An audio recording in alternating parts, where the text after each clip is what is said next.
굿TV를 시청하는 시청자 여러분, 그리고 해동포 750만 성도 여러분, 지금 대한민국은 폭염과 폭우, 열대 스트레스로 다양한 방법으로 여러분 삶 속에 힘들 텐데, 이럴 때일수록 하나님의 위로와 하나님의 평강이 여러분의 가정과 여러분의 일터에 함께하기를 주님의 이름으로 축복합니다. 저는 오늘 구약성경 요나서 1장 1절로 10절의 말씀에 근거하여 잘못된 선택이 재앙을 부릅니다 라는 말씀으로 이 시간 여러분과 제가 함께 은혜를 나누려고 합니다. 심리학자 칼 웅이라는 사람은 이런 얘기를 합니다. 인간에게는 3번씩의 기회가 있답니다. 성공할 수 있는 기회가 3번, 실패할 수 있는 기회가 3번, 자살할 수 있는 기회가 3번, 그리고 질병을 가져올 수 있는 것이 3번, 이사할 수 있는 것이 3번, 그리고 사람의 만남을 해서 좌우의 실패가 3번이 있다고 그럽니다. 그래서 흔히들 부모들은 이렇게 이야기합니다. 결혼을 놓고 심각하게 하지 말라 하라는 얘기를 종종 듣습니다. 직장도 그러고 이사하는 것도 그러고 어느 대학을 선택할 때도 여러분 종종 다툴 때가 없잖아 있을 줄 믿습니다. 잘못된 만남과 잘못된 선택으로 인하여 어떤 사람은 기쁜 사람도 있지만 어떤 사람은 평생 손톱을, 이 발을, 손을 찍는 사람도 없잖아 있을 줄 믿습니다. 그래서 오늘 저는 구약성경 요나서를 통해서 여러분 그것이 어떠한 재앙이 오는가를 한번 살펴보려고 합니다.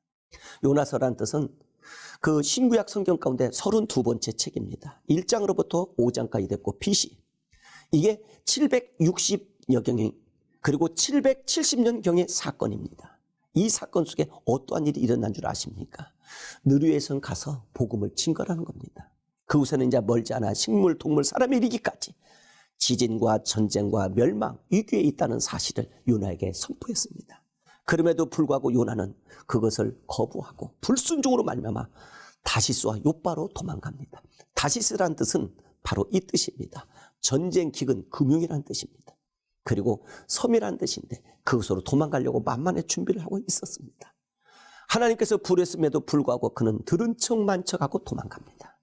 여러분, 우리에게 이런 사건을 저는 한번 예화를 듣겠습니다. 어느 목사님, 교도관과 함께 대화했던 것 가운데 하나가 있습니다. 이 내용입니다. 어느 날 어떤 방에서 자꾸 투덕거리고 언성이 높아지고 종종 싸움이 일어났습니다. 그래서 기도하는 끝에 교도관님이 성경책을 얻어서 그 방에 전달해 드렸습니다. 어찌들인지 이 성경책을 주었던 그 방에 주자마자 이 성경책을 가지가지 찢는 것이 아니겠습니까? 여기저기 다 찢고 야단 났습니다. 예, 야단 났습니다. 이렇게 성경을 다 찢어놨습니다. 그래서 안 되겠다 해서 다시 한번 불러서 그 방장에게 얘기를 했습니다. 근데 들은 척만 척합니다. 이 이야기를 들었던 목사님이 불철주야 금식하며 기도했습니다. 그리고 난 후에 다시 성경책을 줬더니 언제 그러냐는 듯이 평온이 찾아왔답니다. 싸웠던 그들이 잠잠하고 욕설이 난무했던 그들이 욕을 하지 않고 그리스도를 모두 다 영접했다는 사실을, 이 간증을 듣고 저는 깜짝 놀랐습니다. 이것이 바로 여러분과 제 삶에 일어나는 축복의 역사인 줄 믿습니다.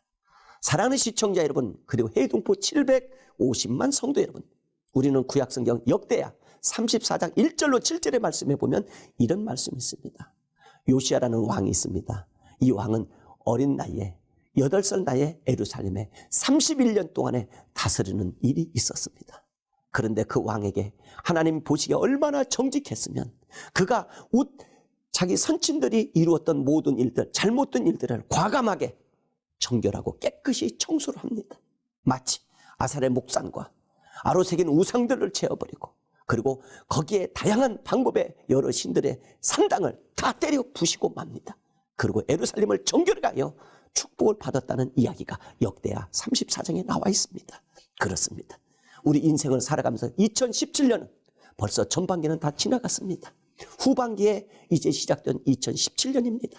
이 6개월 동안에 여러분이 머무는 모든 곳들이 아름답고 정직하고 하나님 앞에 순종하고 하나님 앞에 선결하여서 큰 일을 이루시는, 재앙이 물러가고 어려움과 시험과 낙심과 절망과 슬픔과 괴로움과 시험들이 물러나는 그런 엄청난 역사가 여러분과 제 삶 속에 일어나기를 주님의 이름으로 축복합니다. 이제 결론을 지을까 합니다. 사랑하는 시청자 여러분, 그리고 해동포 750만 성도 여러분, 우리에게 하나님께서 요구하는 직책이 있습니다. 성결하라고 구별된 성직을 주셨고 장로와 권사와 전도사와 선교사와 집사와 다양한 방법으로 여러분과 저에게 직분을 주셨건만 더 나오는 이유로, 때로는 배고프다는 이유로, 때로는 피곤하다는 이유로, 때로는 여러분과 지금 제가 질병 걸렸다는 이유로 하나님을 멀리하거나 하나님의 복음의 메시지를 가로막는 일이 없기를 주님의 이름으로 간곡히 부탁합니다. 요나가 결국 하나님 앞에 회개하게 돌아오기까지는 숱한 어려움과 고통을 겪은 것처럼 여러분 꼭 매를 맞고 정신을 차려야 되겠습니까? 꼭 시험을 당한다면 정신을 차려야 되겠습니까? 여러분 우리 모두가 그런 곳에서 탈피하여 하나님이 주신 사역, 하나님이 주신 사명 잘 감당하며 올 한 해 마지막 남은 6개월 동안 오직 주님을 위하여 살아가는 시청자 여러분과 제가 되기를 주님의 이름으로 축복합니다. 샬롬, 할렐루야.